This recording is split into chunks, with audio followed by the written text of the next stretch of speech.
Hey everyone, Ruby here, and today I'm going to do an updated guide on OTK Demon Hunter. So a couple of months ago I made a guide going over OTK Demon Hunter. It's a pretty good, cool guide. I'd recommend checking it out.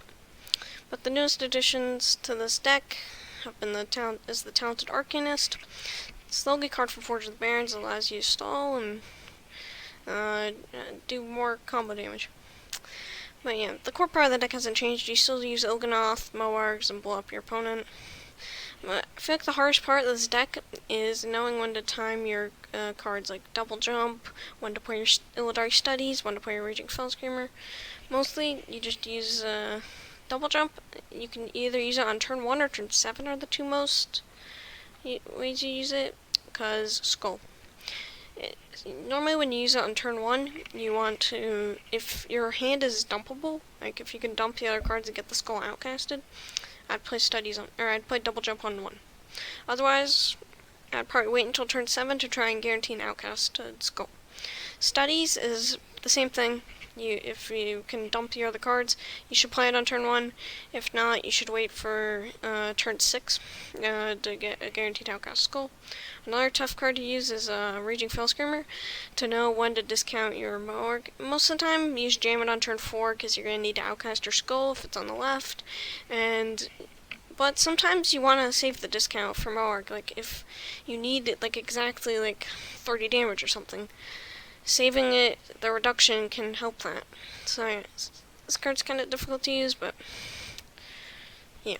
So for the matchups you want to hit with this deck, you want to hit slower matchups like Control Warlock, Control Warrior, Control Priest, sort of, but Mind Reader Lucia can screw you. But those are mostly the matchups you want to hit. You can also be aggressive decks because you have a lot of board clears with Immolation Auras, Thoroglyphs, and Fellscream Blasts. So the mulligan for this deck, I usually keep Double Jump, Skull, and Studies. Those are the 3 cards you keep in almost every matchup. Some other matchup dependent ones are like Immolation Aura, and sometimes you keep Spectral Say on the left. And sometimes I'll drag you Warblades if you have if you need to dump your Skull. Or yeah. Sometimes you keep just Chaos Strike, whoops, to dump your Skull. Or dump it so you can outcast your Skull. So, damage breakpoints as well are another difficult part in this deck.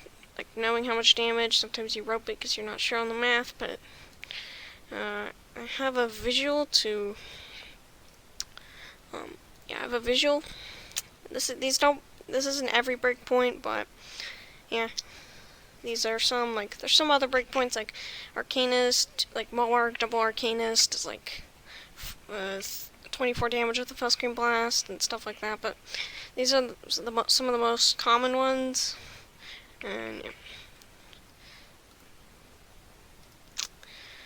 So now I'm gonna go over a game that I had, pretty good game, and I'm gonna talk about my decisions, why I did things, and yeah.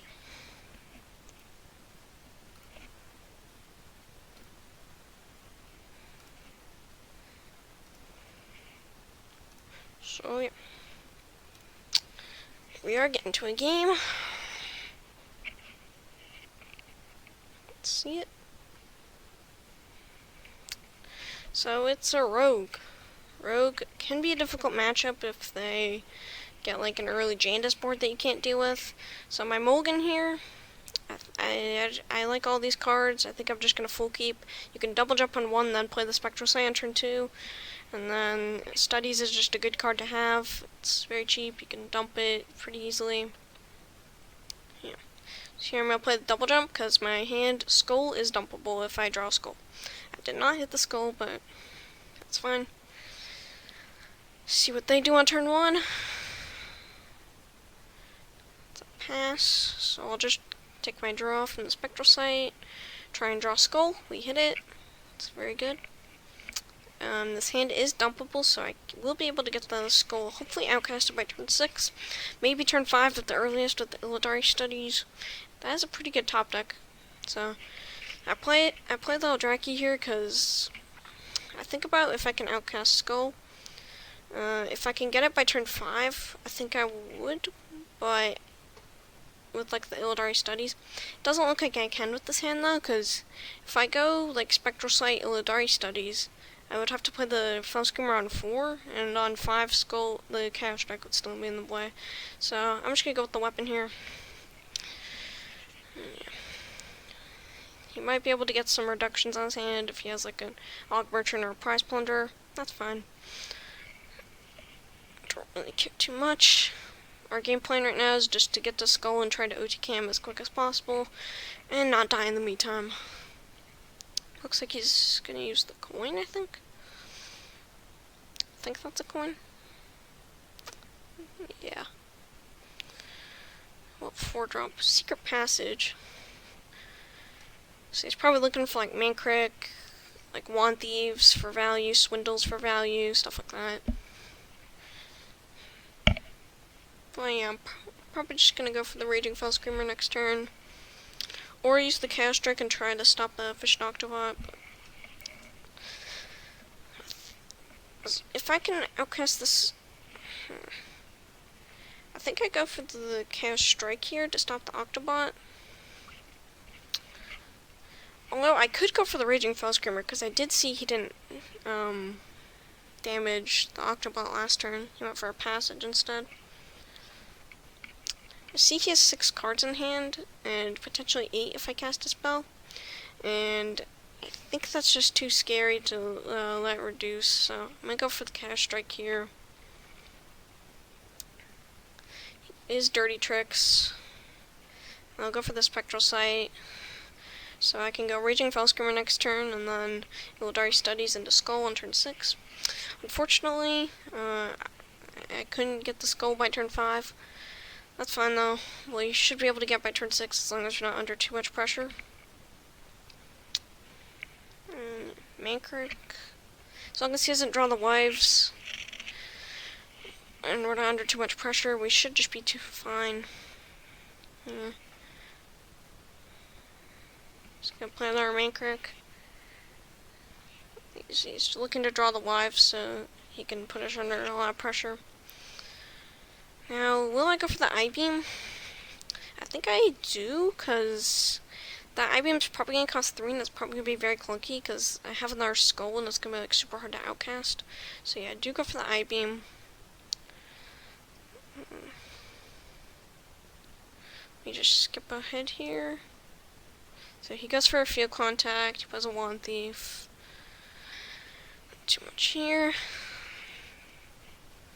Now, next turn I will have a decision on whether or not I want to play the Skull, or if I go for Immolation Aura. Because if I go for the Immolation Aura, it's a very clean board clear. But I'm not under too much pressure. The Field Contact is kind of scary. He can draw Mankrik's Wife and put me under a ton of pressure. So yeah, that is a threat, but I think just getting the Skull outcast by turn 6 is just too important not to do. It's gonna go for the prep and the Brain Freeze, so I can't get a clean kill on the Field Contact. I think I just have to go for the Skull, because I do have a lot of ways in my deck to kill the Field Contact. I have Throwglaive, I have Eldrazi Warblaze number 2, I have Chaos Strike, and other Immolation Aura, so I think going for the Skull's fine. I think it is better than going for the Immolation Aura.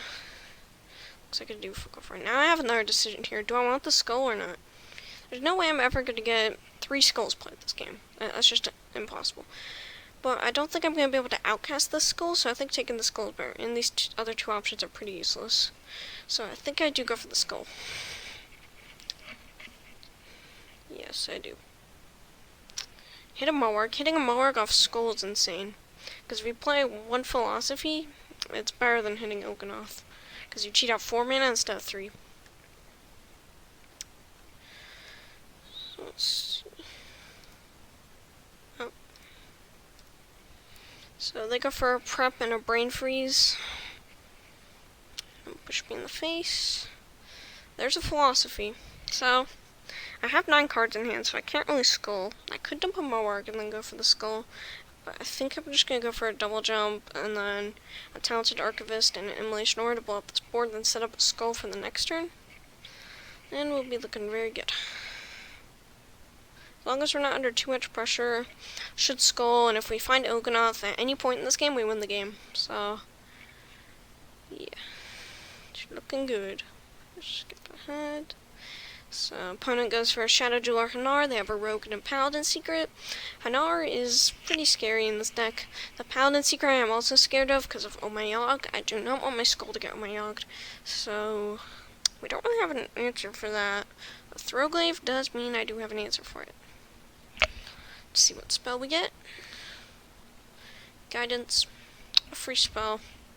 Free Arcane Intellect. That can be a sprint. It's not that bad. He does draw Ulgra though. Which does put me under some pressure, but it only does 1 damage because the Eldrazi heals. So Cast Strike allows me to deal with the Shadow Jeweler Hanar. So, do I ever have a lethal? No, because I can't play a lifesteal card. So, I think I'm just going to go for the Cast Strike to kill the Hanar, just so he doesn't get counterspells and stuff like that to disrupt me. Could be Bamboozle, but I think most 5-drops have like 5 to 6 health, so it wouldn't be that scary. And it's pretty much impossible to die, so... Skip ahead. Play some secrets and a swindle, but overall it doesn't really matter. I just have way too much damage in hand, and I win. This is a ton of damage, 4 Moargs for free.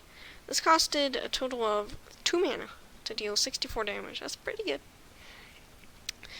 So yeah, there's a game in depth. You could say I got lucky, and you're not wrong, but that's not like an outlier game. This deck does that pretty often.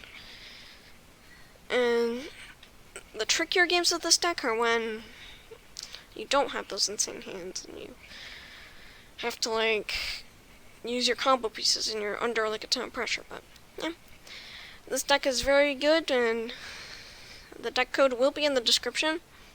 So yeah, thank you guys for watching.